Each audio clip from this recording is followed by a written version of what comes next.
Hello students, good morning. मैं आपकी Shweta ma'am, MS academy secondary school Ajmer से। बच्चों, यूट्यूब पर यदि आप मेरे वीडियोस के द्वारा स्टडी करना चाहते हैं तो सर्च करें केमिस्ट्री बाय श्वेता मैम। बच्चों, चैप्टर हमारा चल रहा है force and law of motion और आपको मैंने पढ़ा दिया है। इसमें बहुत सारे टॉपिक्स हमारे हो गए हैं और उसमें Newton's first law of motion भी हमने स्टडी कर लिया है। बच्चों, आज हम पढ़ने जा रहे हैं Newton second law of motion. Okay, देखिए न्यूटन का तीनों ये जो न्यूटन के नियम है, ये तीनों ही किसके बारे में बताते हैं? ये तीनों एक्सप्लेन करते हैं फोर्स को। ठीक है, फोर्स के बारे में ही ये बताते हैं। न्यूटन का जो फर्स्ट लॉ है उसको हम क्या बोलते हैं? लॉ ऑफ इनर्शिया बोलते हैं। और न्यूटन का फर्स्ट लॉ जो होता है वो क्या बताता है कि फोर्स का इफेक्ट बताता है कि इस ऑब्जेक्ट पर फोर्स अप्लाई किया गया है, इफेक्ट दिख रहा है। ठीक है, मतलब फोर्स अप्लाई किया गया है। अगर कोई बॉल है, उस बॉल को अगर वो ऐसे मुझे मतलब ऐसे पूरा गोल बॉल था, ठीक है, और उस पर उसको अगर वो चिपटा हुआ दिख रहा है, इसका मतलब कि इस बॉल पर जरूर फोर्स अप्लाई किया गया है। यानी कि हमको क्या दिख रहा है? फोर्स का इफेक्ट दिखता है। तो हमारा फर्स्ट लॉ क्या बताता है? लॉ ऑफ इनर्शिया बताता है इफेक्ट ऑफ फोर्स। हमारा जो न्यूटन का सेकंड लॉ है, जिसको हम लॉ ऑफ मोमेंटम कहते हैं, ये क्या बताता है? What is force? फोर्स होता क्या है? पहले तो हमने देख लिया कि हाँ इस पर फोर्स अप्लाई किया गया है, ठीक है ना, इफेक्ट दिखा हमको फोर्स का। अब हम बात करेंगे कि जो फोर्स का इफेक्ट दिखा है तो वो फोर्स है क्या। ठीक है, फोर्स की डेफिनेशन क्या होती है उसके बारे में, यानी कि एक एक स्टेप आगे बढ़ा गया है। ओके, पहले में इफेक्ट दिख रहा है, हाँ यहाँ पे फोर्स आया है, दिख तो रहा है फोर्स। अब फोर्स जो दिख रहा है उस फोर्स की डेफिनेशन क्या होगी और उस फोर्स कितना फोर्स लगा, हमको वैल्यू निकालना होगा तो हमको क्या करना पड़ेगा। ठीक है, ये चीज हम क्या देखेंगे? सेकंड हमारा जो सेकंड लॉ है वो बताता है व्हाट इज फोर्स, फोर्स होता क्या है। और हमारा जो थर्ड लॉ है वो क्या बताता है? Properties of force. अब ये जो फोर्स है इसकी क्या क्या गुण होते हैं, क्या क्या प्रॉपर्टीज होता है, उसके बारे में हम पढ़ेंगे न्यूटन के थर्ड लॉ में। तो न्यूटन के ये जो तीनों नियम है ये किसके बारे में बताते हैं? फोर्स के बारे में ही बताते हैं। यानी कि यहाँ पे फोर्स के बारे में ही सोच करके और एक स्टेप, उसके बाद दूसरा स्टेप, उसके बाद तीसरा स्टेप, है ना, उसी को धीरे धीरे एक्सप्लेन किया गया है। मन में जैसे जैसे क्वेश्चन उठते गए, पहले पहले कुछ जो है उलझे हुए को सुलझाया गया, फिर और उलझन बढ़ी उसको सुलझाया गया। ठीक है, इस तरीके से हमारे ये तीनों लॉ आए हैं फोर्स से। इसमें से बच्चों हमने फर्स्ट तो पढ़ लिया है, सेकंड हम क्या पढ़ने जा रहे हैं? Newton second law of motion, जिसमें हम देखेंगे कि व्हाट इज फोर्स, फोर्स होता कैसे है, होता क्या है। न्यूटन के दिमाग में जो ये क्वेश्चन आया उस क्वेश्चन का आंसर उन्होंने पूरा ढूंढा और ढूंढ करके सारा सर्च करके सारा उनका एक्सपेरिमेंट करने के बाद उन्होंने जो हमको दिया है, हमको क्या करना है? बहुत ही कम मेहनत लगा करके, थोड़ा सा एफर्ट लगा करके केवल हमको ये पढ़ लेना है कि उन्होंने बोला क्या है अपने सेकेंड लॉ में। तो देखिए न्यूटन का जो सेकेंड लॉ है, related to two quantities. Second law जो होता है न्यूटन का वो दो क्वांटिटी से रिलेटेड है ना, उन्होंने दो चीजों की बात की है। फर्स्ट हो गया हमारा फोर्स, हम इसमें फोर्स की बात करेंगे, और सेकंड हम क्या बात करेंगे? मोमेंटम की बात करेंगे। तो न्यूटन का जो हमारा सेकंड लॉ है वो रिलेटेड टू टू क्वांटिटी, दो क्वांटिटीज पर ये रिलेटेड है। तो फर्स्ट हम बात करते हैं फोर्स की। अब फोर्स होता क्या है? आपने देखा यहाँ पर क्वेश्चन क्या है हमारा? व्हाट इज फोर्स, यही न्यूटन का सेकंड लॉ है। अब इसको यहाँ पर न्यूटन क्या बताते हैं? अपने एक्सपेरिमेंट की बात बता रहे हैं ये। इन्होंने क्या बताया? A force is that physical cause which changes or tend to change the state of rest or the state of motion of a body. मतलब फोर्स क्या होता है? फोर्स एक लगाया हुआ एक एक्सटर्नल एफर्ट है जो कि अगर कोई बॉडी रेस्ट में है तो उसको मोशन में ला सकता है, और यदि कोई ऑब्जेक्ट मोशन में है तो उसको क्या कर सकता है? वो रेस्ट में कर सकता है या करने की कैपेसिटी रखता है। ठीक है, उसको हम क्या करते हैं? उसको हम बोलते हैं फोर्स। ठीक है, ये फोर्स का डेफिनेशन है। अब फोर्स जो होता है, जो फोर्स अप्लाई किया जाता है, ये दो फैक्टर पर डिपेंड करता है ना। आप किसी चीज पर कितना फोर्स लगा रहे हैं वो दो फैक्टर पर डिपेंड करेगा। हमारा फर्स्ट फैक्टर क्या है? मास ऑफ द बॉडी, जिसके ऊपर आप फोर्स लगा रहे हैं वो कितना, मास का मतलब आप सिंपल लैंग्वेज में बोलिए तो वो कितना भारी है ना, उसमें कितना वजन है। ओके, तो पहला फोर्स लगाया गया फोर्स वजन पर यानी कि mass of the body, body के ऑब्जेक्ट के मास पर डिपेंड करता है। और जो दूसरा फोर्स, जो फोर्स है हमारा, उसका जो दूसरा फैक्टर है किस पर डिपेंड करेगा? वो एक्सेलरेशन ऑफ अ बॉडी है ना, किस उस ऑब्जेक्ट के एक्सेलरेशन पर डिपेंड करता है। डिपेंड करने का फैक्टर का मतलब क्या होता है? फैक्टर का मतलब होता है बच्चों कि अगर हमने मास में, अगर इसमें कुछ चेंज किया, देखिए मास पर डिपेंड कर रहा है फोर्स, एक्सेलरेशन पे फोर्स डिपेंड कर रहा है। यानी कि मास में यदि आपने कुछ चेंज किया तो फोर्स की वैल्यू भी क्या हो जाएगी, चेंज हो जाएगी। या यदि आपने एक्सेलरेशन में कुछ चेंज किया तो भी फोर्स की वैल्यू क्या होगी, चेंज होगी। तो फैक्टर का मतलब यही होता है कि जो चीजें फोर्स पर इफेक्ट डाल सकती हैं उसको हम बोलते हैं फैक्टर। तो फोर्स के कितने फैक्टर हैं, फोर्स के हैं 2 फैक्टर। अब फर्स्ट, अगर mass of the body mass पर डिपेंड करता है तो क्या रिलेशन होता है, ठीक है। तो रिलेशन क्या होता है, force directly proportional to mass. मतलब जो ऑब्जेक्ट है उसका वजन कितना है, वजन के डायरेक्टली प्रोपोर्शनल होता है फोर्स, ठीक है। अगर वजन ज्यादा है तो फोर्स भी ज्यादा लगाना पड़ेगा, अगर वजन कम है तो फोर्स भी कम लगाना पड़ेगा, ठीक है। मतलब मास आपने बढ़ा दिया तो फोर्स क्या हो जाएगा, फोर्स की वैल्यू बढ़ जाती है। और यदि आपने मास कम कर दिया तो फोर्स की वैल्यू भी क्या होती है, कम हो जाती है। दोनों जो है एक दूसरे के डायरेक्टली प्रोपोर्शनल है। मैंने आपको बताया था ना कि डायरेक्टली प्रोपोर्शनल का मतलब क्या होता है कि फोर्स और मास ऑफ द ऑब्जेक्ट ये दोनों जो है क्या है, फ्रेंड है, एक दूसरे के दोस्त हैं। ये हंसेगा तो ये भी हंसेगा, ये रोएगा तो ये भी रोएगा, इसकी वैल्यू घटेगी तो इसकी वैल्यू भी घट जाएगी, इसकी वैल्यू बढ़ेगी तो इसकी वैल्यू भी बढ़ेगी, ठीक है। दोनों एक दूसरे की क्या है, डायरेक्टली प्रोपोर्शनल है। ओके, दूसरा जो हमारा फैक्टर है एक्सेलरेशन ऑफ अ बॉडी। तो ऑब्जेक्ट के एक्सेलरेशन के भी फोर्स क्या होता है, ये भी यहाँ पर इसका फ्रेंड है, यानी कि इसका क्या है, दोस्त है। मतलब एक्सेलरेशन की वैल्यू आप बढ़ा दो तो भी फोर्स बढ़ जाएगा, एक्सेलरेशन की वैल्यू आप कम कर दो तो भी फोर्स क्या होगा, कम हो जाएगा। तो फोर्स एक्सेलरेशन के भी डायरेक्टली प्रोपोर्शनल है, मतलब फ्रेंड है। और फोर्स जो है ये मास के भी क्या है, डायरेक्टली प्रोपोर्शनल है, मतलब इसका फ्रेंड है, ठीक है। अब इसको हम मान लेते हैं कि ये हमारा इक्वेशन फर्स्ट है, ठीक है। पहला फैक्टर इक्वेशन फर्स्ट हमने मान लिया, दूसरा फैक्टर इसको हमने मान लिया इक्वेशन सेकंड। ओके, अब अगर आप इक्वेशन फर्स्ट और इक्वेशन सेकंड दोनों से अगर आप देखें, हमको दोनों चीजें अगर एक साथ लिखनी है तो आप कैसे लिखेंगे। दो बातें यहाँ पे बोली जा रही है ना, देखिए फोर्स है मास के डायरेक्टली प्रोपोर्शनल, फोर्स है एक्सेलरेशन के डायरेक्टली प्रोपोर्शनल। तो हम डायरेक्ट ये भी तो बोल सकते हैं कि फोर्स को एक बार बोलो, दो बार मत बोलो, फोर्स मास और एक्सेलरेशन के डायरेक्टली प्रोपोर्शनल होता है, बोल सकते हैं ना। तो दोनों इक्वेशन को मिलाकर के हमने क्या लिख दिया, फोर्स को दो बार लिखने की क्या जरूरत है, फोर्स की बात हो रही है ना, तो यहाँ पे हमने फोर्स लिख दिया कि अगर मैं कहूँ कि मैं उसकी दोस्त हूँ, मैं इसकी दोस्त हूँ, ठीक है ना। तो बार बार मैं लगाने की क्या जरूरत है, मैं उसको डायरेक्ट भी तो बोल सकती हूँ कि मैं उसकी और इसकी दोनों की दोस्त हूँ, ठीक है। वही चीज यहाँ पर भी किया गया है, इसको और इसको दोनों को क्या किया गया, एक साथ ले लिया गया। तो यहाँ पर क्या आ गया, by equation first and second. तो हमारा क्या आ गया कि जो हमारा फोर्स होता है वो एम के भी और ए के भी दोनों के ही क्या है यहाँ पर डायरेक्टली प्रोपोर्शनल है, ठीक है। ये आपको दिख रहा है यहाँ पर। अब ये जो हमारा डायरेक्टली प्रोपोर्शनल का साइन है, इसको लेकर के हम न्यूमेरिकल कैसे सॉल्व करेंगे, है ना। जरूरी दिख रहा है ना आपको कि डायरेक्टली प्रोपोर्शनल लगा करके हम कैसे न्यूमेरिकल सॉल्व करेंगे। हमने जब भी न्यूमेरिकल लगाया किसी भी फॉर्मूले में देखा तो हमेशा क्या देखा, इज इक्वल टू देखा है ना, इक्वल टू है, इज इक्वल टू, ठीक है, इज इक्वल टू रहता है। तो हम डायरेक्टली प्रोपोर्शनल तो हमको हटाना पड़ेगा यहाँ से, ठीक है। रिलेशन तो बता दिया, कॉन्सेप्ट तो क्लियर हो गया, बट ये वैल्यू हटानी पड़ेगी ताकि एक ऐसा फॉर्मूला बने जिससे हम आराम से वैल्यू पुट करके न्यूमेरिकल्स निकाल सके। व्हाट इज फोर्स, फोर्स है क्या, वो चीज तो हमको पता पड़ जाएगी, लेकिन उस फोर्स की वैल्यू कितनी है इसको निकालने के लिए हमको क्या करना पड़ेगा, इसको फॉर्मूले में चेंज करना पड़ेगा।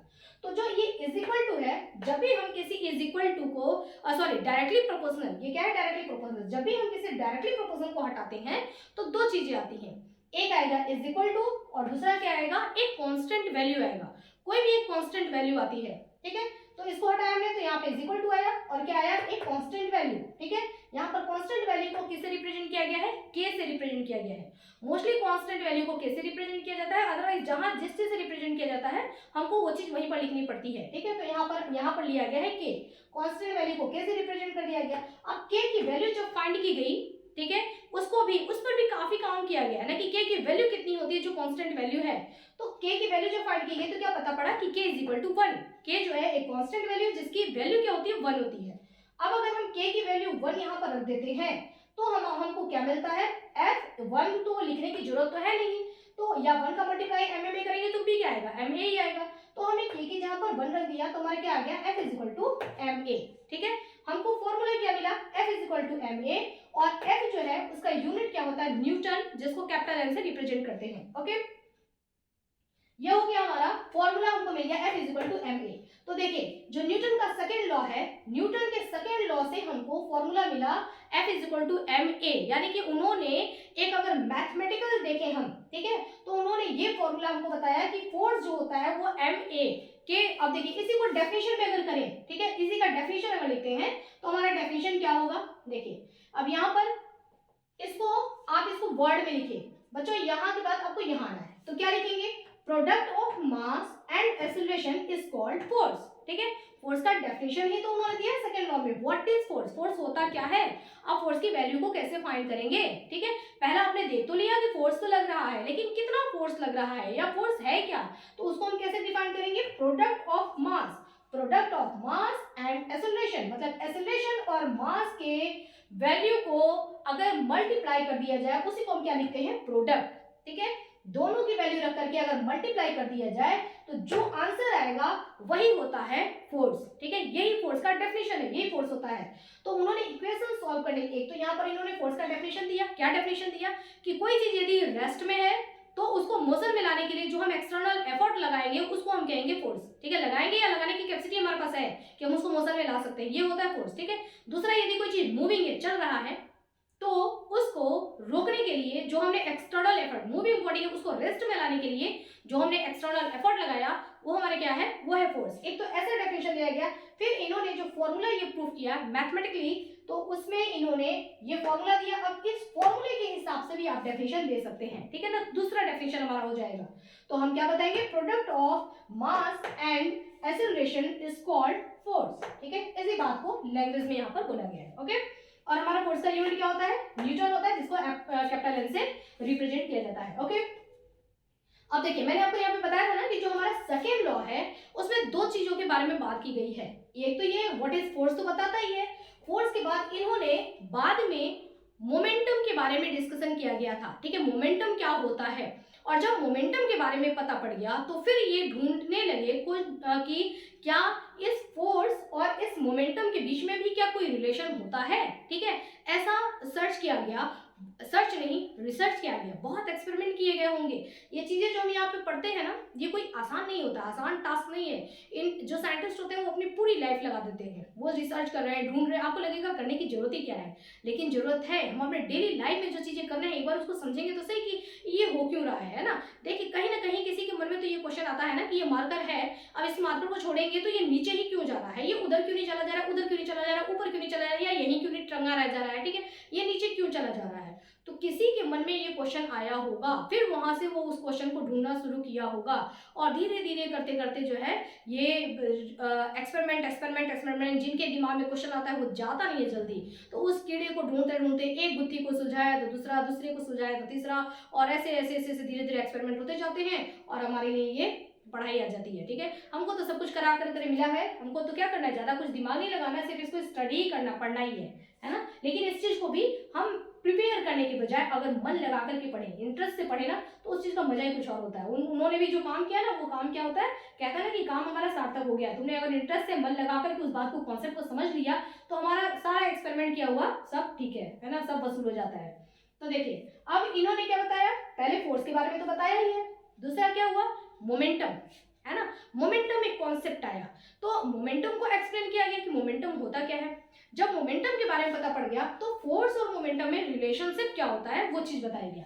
तो चलिए अब हम आते हैं मोमेंटम पर। अब बच्चों मोमेंटम के बारे में ऐसा नहीं कि मैं अभी बता रही हूँ आपको, मोमेंटम के बारे में सब कुछ मैं आपको पढ़ा चुकी हूँ अपने इसके पहले वाले वीडियो में, ठीक है। देखिए फिर एक बार हम वहां पर यहाँ पर देख लेते हैं मोमेंटम क्या होता है। मोमेंटम को हम P से रिप्रेजेंट करते हैं, momentum P is equal to क्या होता है, m/v। यानी कि अगर आप इसी को डेफिनेशन में लिखिए, जैसे आपने यहाँ पर डेफिनेशन में लिखा था, ठीक है ना, इसको वर्ड में लिखा था, तो इसको भी अगर आप वर्ड में लिखे इस फॉर्मूले को, तो क्या लिखेंगे, प्रोडक्ट ऑफ, प्रोडक्ट ऑफ का मतलब इनके मल्टीप्लाई की बात हो रही है, ठीक है।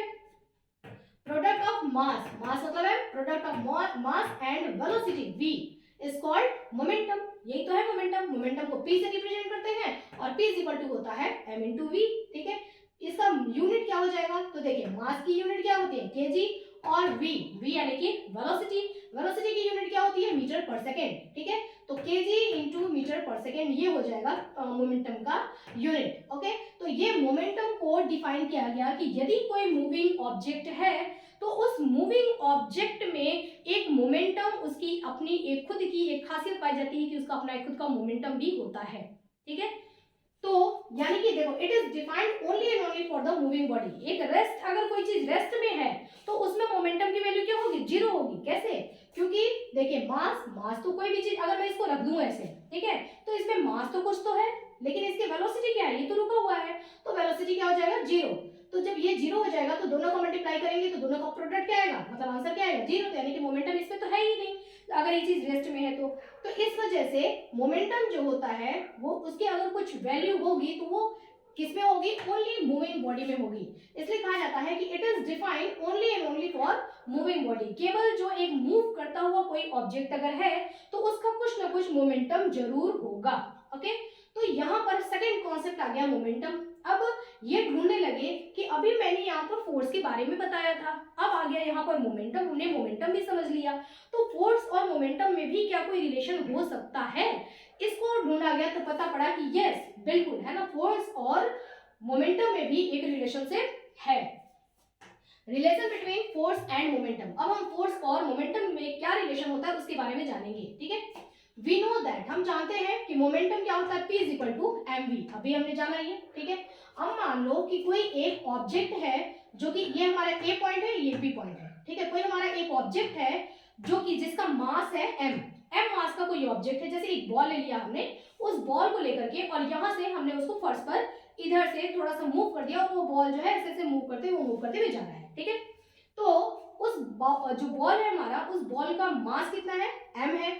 m मास से वो बॉल और उसकी जो इनिशियल वेलोसिटी होगी, किस वेलोसिटी से जा रहा है वो, यानी कि किस स्पीड से किस डायरेक्शन में। वेलोसिटी क्या होता है कि उसकी स्पीड क्या है, ठीक है, कितना डिस्टेंस कितने टाइम में और किस डायरेक्शन में उसने ट्रेवल किया, ये क्या होता है, ये होता है वेलोसिटी, ठीक है। तो वो जो हमारा बॉल है वो इस डायरेक्शन में जिस वेलोसिटी से जा रहा है वो हमारा वेलोसिटी क्या होगा, इनिशियल वेलोसिटी, प्रारंभिक है ना, स्टार्ट, अभी स्टार्टिंग में हमने जो वेलोसिटी देखा तो वो उसका इनिशियल वेलोसिटी होगा। तो m मास है उसका और इनिशियल वेलोसिटी u, ठीक है। अब वो बॉल यहाँ से वहां जाता है B पॉइंट पर, B पॉइंट पे गया, अब उसका मास तो वही रहेगा, मास में कोई चेंजेस होगा क्या, नहीं, बॉल तो वो उतना ही है ना, वो वहां पे गया, लेकिन उसकी वेलोसिटी क्या हो जाएगी, उसको हम बोलेंगे फाइनल वेलोसिटी, फाइनल वेलोसिटी यानी कि v, ठीक है। जब हमने यहाँ से वहां तक देखा तो हमने जब स्टार्ट किया देखना तो उस समय उसकी वेलोसिटी थी u और बाद में उसकी वेलोसिटी कितनी हो गई, जो फाइनल जब तक हमने देखा उसको लास्ट में उसकी वेलोसिटी क्या हो गई, ये हो गई फाइनल वेलोसिटी यानी कि v, ठीक है। तो अगर आपके पास मास और वेलोसिटी है, मास और वेलोसिटी है, मास है और वेलोसिटी है, अगर आपके पास मास और वेलोसिटी है तो आप मोमेंटम भी तो फाइंड कर सकते हैं, ठीक है, क्योंकि ये तो मूविंग बॉडी है, बॉल तो चल रहा है और मूविंग बॉडी में क्या होता है, अगर मूविंग बॉडी है तो उसमें मोमेंटम होता है। तो चलिए मोमेंटम आप निकालिए। इसका अगर हम इनिशियल मोमेंटम की हम बात करें, है ना, कि स्टार्टिंग में इस बॉल का जब चल रहा है तो उसका मोमेंटम क्या है, तो उसका मोमेंटम क्या आएगा, इनिशियल को मैंने यहाँ पर लिखा है i, ठीक है। तो मोमेंटम होता है हमारा p, इनिशियल को मैंने लिख दिया i, तो P I is equal to क्या हो जाएगा, मास इंटू वेलोसिटी। इस समय इसकी वेलोसिटी क्या है, u है, ठीक है। तो मास इंटू वेलोसिटी, ये हो गया हमारा इनिशियल मोमेंटम और इसको हमने दे दिया इक्वेशन फर्स्ट। अगर आप फाइनल वेलोसिटी देखें तो आपका मास तो यही है, मास और इनटू फाइनल वेलोसिटी को हम किससे लिखते हैं, v से, ठीक है। तो हमारा पी एफ, एफ और फाइनल मोमेंटम हमारा क्या हो जाएगा, is equal to m into v, ये हो गया हमारा सेकेंड इक्वेशन, ठीक है। जब मैंने चलना शुरू किया, देखो ये मेरा इनिशियल वेलोसिटी, अब यहाँ मैं रुक गई, ठीक है ना, ये मेरा क्या है, फाइनल वेलोसिटी है। तो जब मैंने यहाँ से चलना, आपने देखा मुझे कि मैं मूव कर रही हूँ, तो मेरा ये इनिशियल वेलोसिटी है और जब मैं रुकने वाली हूँ उस टाइम को मेरा जो वेलोसिटी होगा वो होगा मेरा फाइनल वेलोसिटी। तो मेरा मोमेंटम यहाँ क्या है, मेरे मास से मेरे वेलोसिटी को मल्टीप्लाई कर दीजिए, ये मेरा इनिशियल मोमेंटम निकल जाएगा। अब मैं चल रही हूँ, ये मेरा फाइनल मोमेंटम है, तो मेरे मास से मेरे फाइनल वेलोसिटी को मल्टीप्लाई कर देंगे तो क्या निकल जाएगा, मेरा ये हमारा फाइनल मोमेंटम निकल जाएगा। तो इनिशियल मोमेंटम हमने निकाल दिया mu, फाइनल मोमेंटम हमने निकाल दिया mv, इक्वेशन फर्स्ट और इक्वेशन सेकंड। अब हम निकालते हैं चेंज ऑफ मोमेंटम, कि यहां से वहां तक में आपके मोमेंटम में कितना चेंज आया, ठीक है। अब हमेशा एक जैसी स्पीड तो रहेगी नहीं, स्टार्टिंग में मैं धीरे धीरे चल रही, फिर मैंने फास्ट चलना शुरू कर दिया, ठीक है। तो मोमेंटम भी क्या हो रहा है, मोमेंटम चेंज हो रहा है ना, कितना मोमेंटम चेंज हुआ, ठीक है।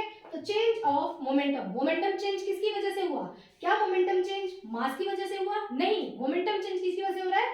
वेलोसिटी की वजह से हो रहा है, क्योंकि मास तो वही, जो इंसान चल रहा है उतना ही भारी है तब भी, और इतना ही भारी, जब उसकी स्पीड ज्यादा है तब भी वो उतना भारी है, जब उसकी स्पीड कम है तब भी वो उतना ही भारी है, ठीक है। वजन में कोई चेंजेस नहीं आया, चेंजेस कहाँ आया? उसकी स्पीड में चेंजेस आया। तो अगर यहाँ पर चेंजेस आ रहा है तो जाहिर सी बात है कि इसकी वैल्यू तो चेंज होगी ना, है ना। तो स्टार्टिंग में इसकी वैल्यू ये थी, बाद में इसकी वैल्यू ये हो गई। अब change of momentum, total momentum में चेंजेस कितना आया? तो जो हमारा चेंज ऑफ मोमेंटम होता है उसको हम इसको डेल्टा पी से ऐसे रिप्रेजेंट किया जाता है। हम ये निकालना चाह रहे हैं कि कितना चेंज आया, ठीक है। तो इसको हमने क्या कैसे लिखा? Del P, del P is equal to final में से इनिशियल को माइनस कर देंगे तो हमारा क्या निकल जाएगा? चेंज ऑफ मोमेंटम, ठीक है। अभी मेरे पास 20 रुपए हैं, ठीक है, बाद में मुझे किसी ने 10 रुपए और दे दिए, तो टोटल मेरे पास हो गए कितने? 30 रुपए हो गए। तो अब मेरे पास पहले, अभी मेरे पास 20 रुपए हैं, बाद में मेरे पास 30 रुपए हो गए। मेरे पास कितने रुपीस का मेरे पास डिफरेंसेस आया? कैसे आप निकालेंगे कि अभी लास्ट में तुम्हारे पास कितने पैसे? 30 रुपीज, और पहले कितने थे तुम्हारे पास? 20 रुपीज। तो 30 माइनस 20 इज इक्वल टू 10, यानी कि तुम्हारे पास डिफरेंसेस कितना आया? 10 रुपीज का डिफरेंसेस आया। ये यहाँ पर भी हम ये चीज कर रहे हैं, ठीक है। Change of momentum, change of momentum को हम डेल से दिखाते हैं, तो del P is equal to final, बाद में यहाँ पर मोमेंटम क्या था? Final momentum minus initial momentum, ठीक है। अब फाइनल मोमेंटम जो है हमारा, उसकी वैल्यू क्या है? एम वी, तो इसकी जगह पे आप एम वी लिख दो, और माइनस इनिशियल जो मोमेंटम है उसकी वैल्यू हमने क्या बताई? एम यू, तो हमने यहाँ पर लिख दिया एम यू, ठीक है।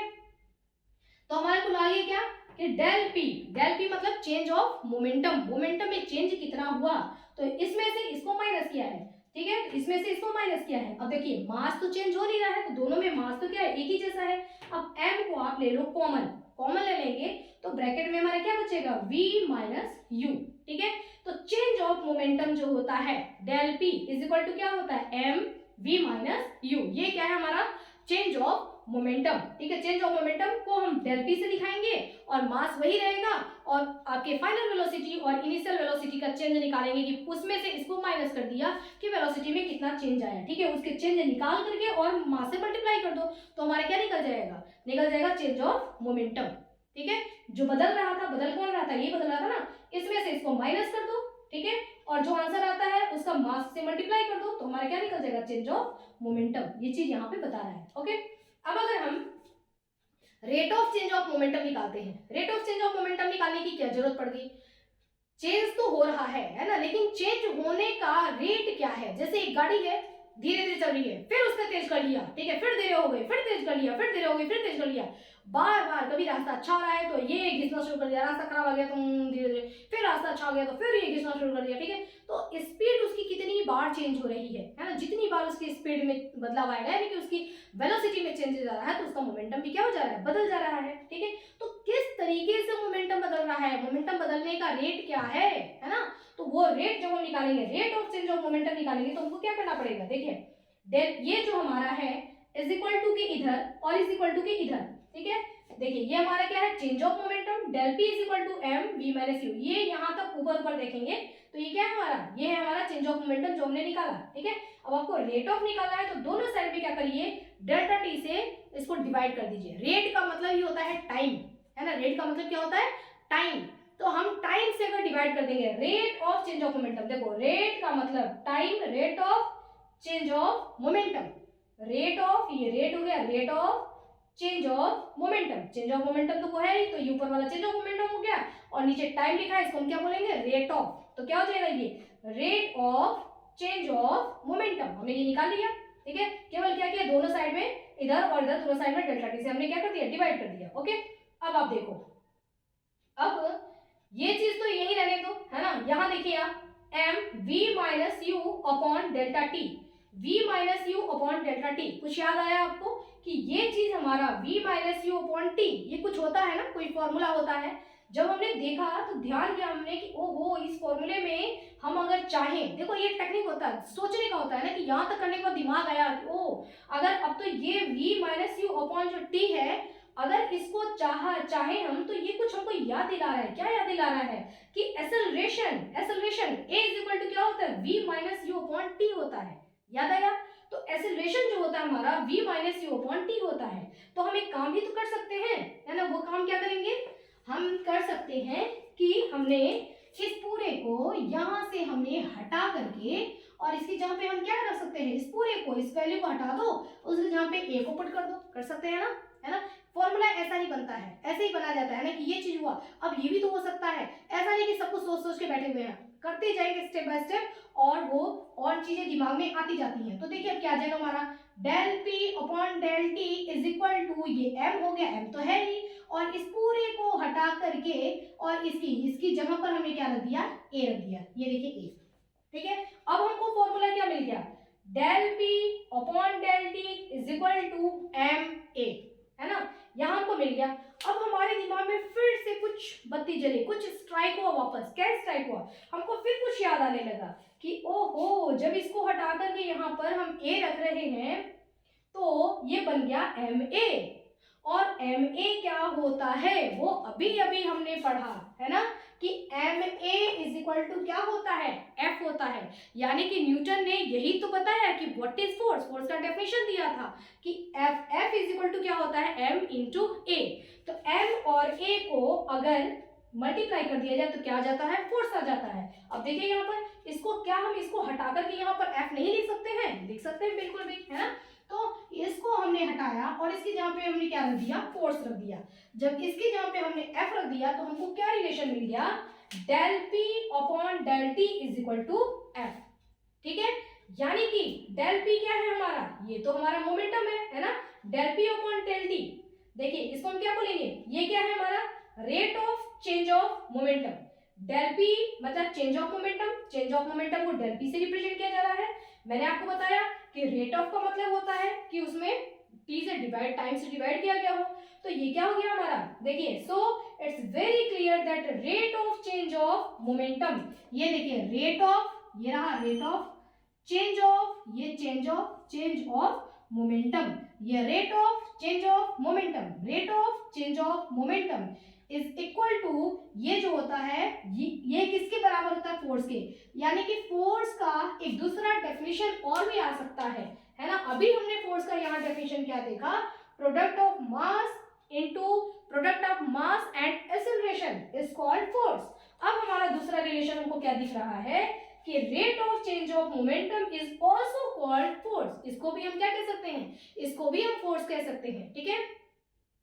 तो इनके सेकेंड लॉ में यही बताया गया कि व्हाट इज फोर्स, फोर्स होता क्या है, ठीक है। फोर्स की वैल्यू आप क्या फाइंड करेंगे और फोर्स को आपको बोला जाएगा कि इसको डिफाइन करें कि फोर्स क्या होता है, तो आप कैसे बताएंगे, ठीक है।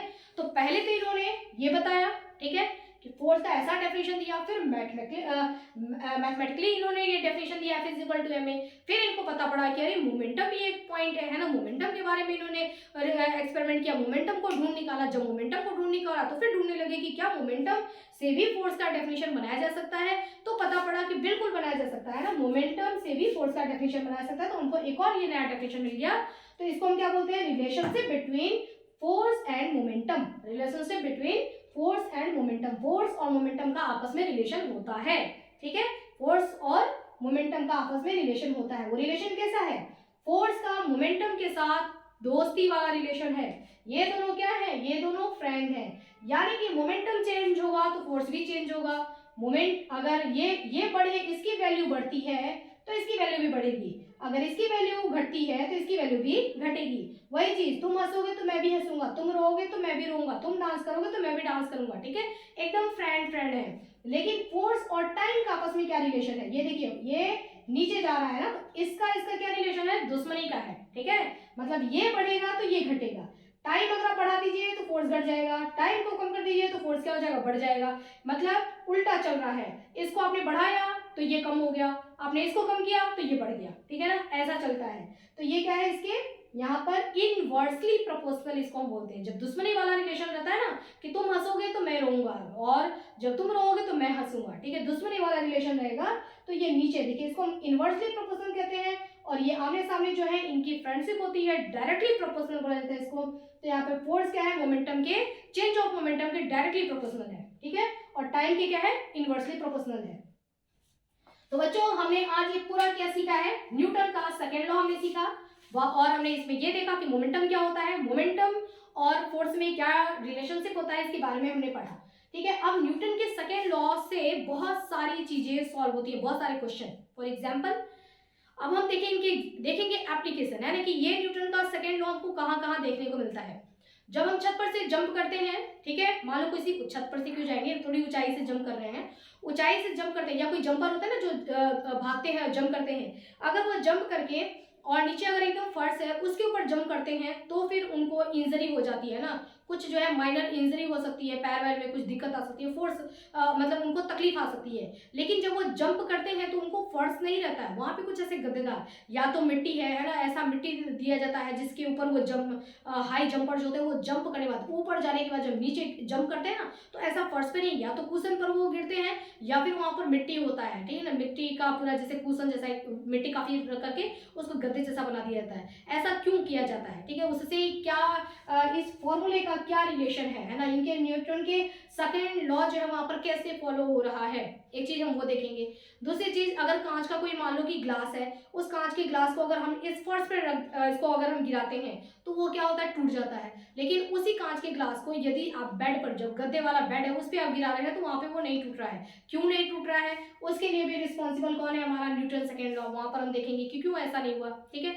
और भी बहुत सारे एग्जाम्पल हैं, जैसे कराटे वाले जो होते हैं वो क्या करते हैं कि बहुत सारे टाइल्स ऐसे लगा करके और वो उस पर मारते हैं, उस पर हिट करते हैं तो वो पूरा टूट जाता है, ठीक है। लेकिन जब हम हिट करते हैं तो वो टाइल्सें नहीं टूटती हैं, ठीक है, उनको बिना चोट लगे और सारी टाइल्सें टूट जाती हैं। ऐसा क्यों होता है, वहां पर भी यही चीज होता है। जो प्लेयर्स होते हैं क्रिकेट में आपने देखा होगा कि वो लोग जब बॉल को कैच करते हैं तो वो डायरेक्ट यहीं पर कैच नहीं करते हैं, बल्कि अपने हाथ को क्या करते हैं, वो पीछे ले जाते हैं, ठीक है ना। यहाँ पे उन्होंने बॉल को कैच नहीं किया, हाथ को पीछे ले जाते हैं और कैच करते हैं, तो उस पर निशाना लगाए रहते हैं, हाँ हाँ ठीक है ठीक है ठीक है ठीक है ठीक है ठीक है, पीछे होते होते होते और हाथ को भी पीछे ले जाते हैं और फिर कैच करते हैं। ऐसा वो क्यों करते हैं, ठीक है। ये सारी चीजों के आंसर हमको, सारे क्वेश्चंस के आंसर हमको कहाँ मिलेंगे, वो हमको मिलेगा न्यूटन के सेकेंड लॉ का जब एप्लीकेशन हम पढ़ेंगे नेक्स्ट वीडियो में, ठीक है बच्चों। तो अभी के लिए इतना ही। आई होप कि आपको सारा कॉन्सेप्ट अच्छी तरीके से समझ में आ गया होगा। यदि आपको कॉन्सेप्ट समझ में आ गया है तो प्लीज वीडियो को लाइक कर दीजिए, अच्छे अच्छे कमेंट्स कर दीजिए। यदि आपको कोई क्वेश्चन पूछना है, आपके मन में कोई क्वेश्चन हो तो आप क्वेश्चन पूछ सकते हैं। और यदि आपके किसी फ्रेंड्स को जरूरत है तो वीडियो को ज़्यादा से ज़्यादा आप शेयर करिए, चैनल को सब्सक्राइब कर दीजिए, ठीक है बच्चों। तो अभी के लिए इतना ही, स्टडी करते रहना। Okay, have nice day.